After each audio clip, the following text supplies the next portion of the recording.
Hello, my name is Miwon, and I'm a visual arts teacher who works at an elementary school in New York City. My students call me Ms. Kim, and they're an amazingly diverse group of kids to teach. Always restless and curious, they often ask me, "Where do you get good ideas to make art?" With all the stress and busyness of a typical school year, it's not easy to feel inspired to create your best drawing, painting, or sculpture. To help answer their question, I thought about how people in general can push themselves to be the best, not just as artists, but as human beings. Where do you find the ideas and inspiration you need to reach your full potential? And this led me to think about a big project of my own that I recently finished this summer. At first glance, it may seem to have little to do with teaching art to elementary school kids. But the more I thought about it, the more I realized how what I learned from my experience can help anyone find the ideas and inspiration they need to be their best selves, whether you're a second-grade art student or a senior citizen. So, it all started out with the goal of celebrating my father's 80th birthday by encouraging my parents to travel and see the world outside of their own. In the past, we had traveled across America and around the world as a family. But in recent years, my mom and dad were feeling they had already seen everything there was to see, and besides, they were too old and tired for future adventures anyway. They felt that settling down in their comfortable Long Island home, watching TV, and having good meals was the best way to spend the rest of their lives. But I was determined to make sure they didn't resign themselves to this fate and lose the curiosity and zest for life they had in their earlier years. I knew there were plenty of adventures left to be had in the world, and that my parents just needed a little encouragement.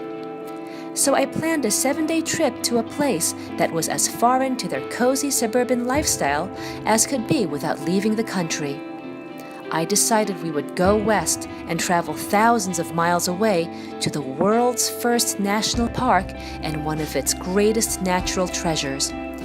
It was Yellowstone National Park in Wyoming. Once our plane landed in Bozeman, Montana, we drove south into Yellowstone and discovered a mythical landscape filled with herds of wild animals. Astonishing geological features such as canyons, geysers, hot springs, and much more. It was also filled with historic landmarks such as the Old Faithful Inn, built more than 100 years ago and located right near Old Faithful itself, which was definitely one of the main attractions of the park. My parents watched with astonishment as it erupted 3 times during our visit there. We later made our way further down south to Grand Teton National Park in Wyoming, where more natural wonders and national treasures awaited us. In mind, body, and spirit, we felt as far away from our little home in New York as could be. It was hard to believe we were on the same continent. When our adventure out west was over, we marveled at what an incredible time we had. Even today, we're still processing what we saw and experienced earlier this summer. Refreshed and renewed, our experience of America as a country will never be the same. More than anything that could ever be put in a box and gift-wrapped, the gift of a new outlook on our world was perhaps the best birthday present I could have given my father. So, let's go back to our original question. What does my family trip out west have to do with inspiring young artists to find ideas for their art anyway? Well, a lot, as it turns out. New ideas come from new perspectives, so put yourself in a new situation. Push yourself out of your comfort zone so that you can see your own capacity for change and look at your world in a whole new light. You don't have to have the time or money to hop on a plane and travel across the country, especially if you're lucky enough to live in New York City.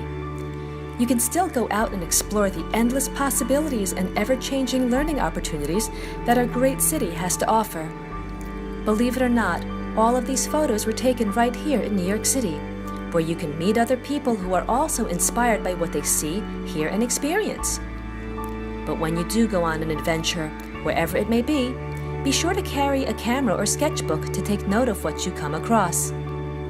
Inspiration can happen anytime, anywhere, so you want to be prepared. By keeping an open mind, most anything and everything can spark an idea. Then, at the end of the day, you can come back to the comfort of your home. And there, you can let it all sink in, play around with your new ideas, and then give them your own spin through your own creations, whether you're a writer, singer, dancer, sculptor, or any other kind of artist. The search is endless, and there's no reason to stop.